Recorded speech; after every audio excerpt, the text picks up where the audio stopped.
Hi, I'm Tiffany King. Here I'm going to teach you the Piaget stages of adolescent and child development.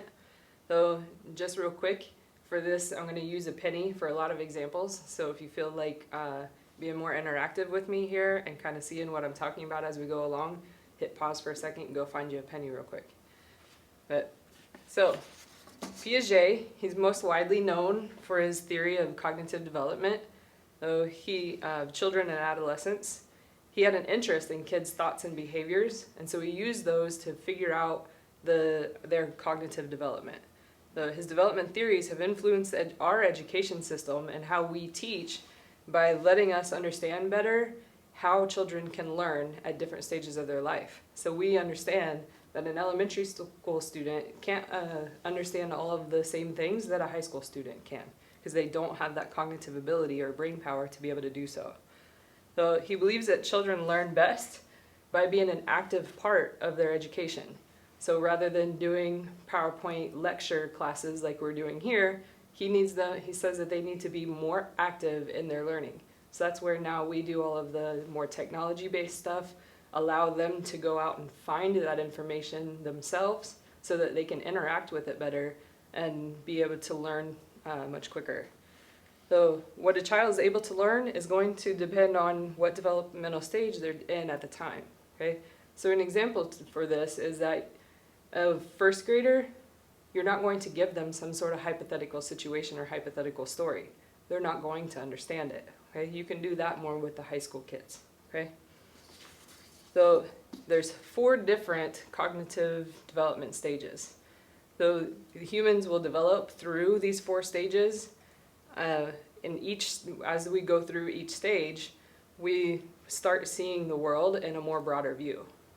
So, and while children might go through these stages at different rates, so they might hit each different stage at different ages from each other, but they're going to go through all 4 stages in that order.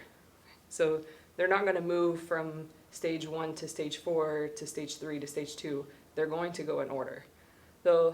And each of the stages, the first is from birth to 2 years old, is the sensory motor stage. And then from 2 to 7 years old, that's the pre-operational stage. That's where we get our toddlers into our beginning elementary school students. And then our concrete operational stage is about 7 years old to 11. And that's our, getting into the later elementary, into the early middle school students. And then the formal operations stage is last, and that's like our 12 to 15-year-olds. That's as our students that are getting into later middle school and beginning high school. So, and we'll talk about each one of these stages more in depth. So their sensory motor stage are babies. That stage actually has 7 or 8 different stages within it. So we know from watching babies that they really grow quickly, moving through different types of stages within that one big stage. Okay? They explore their world through sensory and motor activities. Early on, babies can't tell the differences between themselves and the environment. That's why you put your face up to them and they're just moving around, they'll punch you in the face and they don't realize it. Okay? Because they don't know the difference between them moving around with or without your face right in front of them. They don't have that spatial differentiation. So if they can't see something, then it doesn't exist, right? When they have that rattle in their hand and they lose it, they might cry for a minute, but that's simply because they don't have something in their hand anymore.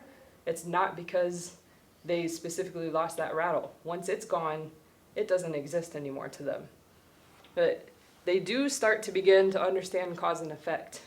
And then later, they can follow us around with their eyes. Okay? So our trusty example with the penny. So we know that if a baby is given a penny, they'll, at the early stages, they'll just see it and they'll kind of, they usually have their hands tied up in a fist. They'll hit it or whatever, but don't really do anything with it. They'll move on then to where they can touch it and grab it, then they'll hold it, and then they start feeling it and they'll realize, that it feels different on each side. They'll put it in their mouth, see what it tastes like, of course. And then eventually, as they get later in this stage, they'll realize, I can take this and hit it on something and it makes a noise. So I take something, I hit it and make a noise, and it sounds cool. That cause and effect. Now I hit it, I make a noise, mommy turns around and looks at me. I hit it, mommy turns around and looks at me. That cause and effect stuff that they start realizing that they can get. Then they'll move on into the pre-operational stage, that about 2 to 7 years old. Okay, our beginning elementary school students and then our toddlers as well. So they start getting that improved ability to speak. They'll start speaking more in sentences rather than just oohs and ahs, and mamas and daddies, right? And they also understand our speech better. They start understanding you when you're telling them sentences, don't do that, or, rather than just no, right? Then they can also start to understand a timeline. They understand that there's a past, that something happened yesterday, something's going to happen today, and that something's going to happen tomorrow. Just like an elementary school student, they can tell you, I wore my red shirt yesterday, I'm wearing my blue shirt today. They also understand that tomorrow they're going to wear another shirt. So then they have a basic numerical understanding. So that doesn't mean that they understand how to count necessarily. A 3-year-old is starting to learn that stuff, but they don't, they can't add or anything yet. But they do understand that if you have pennies lined up in a line this long, and then pennies lined up in a line this long, they understand that this line is longer than this one. Just a basic understanding. Whether or not the longer line has more pennies than the shorter line depends on their spacing. They don't understand that yet. They just understand that this line of pennies is longer than this one. Okay? So they don't have the ability to understand hypothetical situations that make believe. Okay? They don't understand that when you take them to Disney, Mickey Mouse is not a real mouse. They don't understand that he's not a human being with a costume on. They think he's actually, a cool mouse that's coming out to play with them, right? And this stage is also focused mainly on their self. Okay? So they will start to understand that others are around them as well and are important. So, you get that toddler that sees another toddler fall over, they might run over and, help them get up and wipe off their knee or whatever, because they're starting to understand others are around. But if that toddler decides to take the penny away from him, he's going to get mad because it's all about him, not the other one.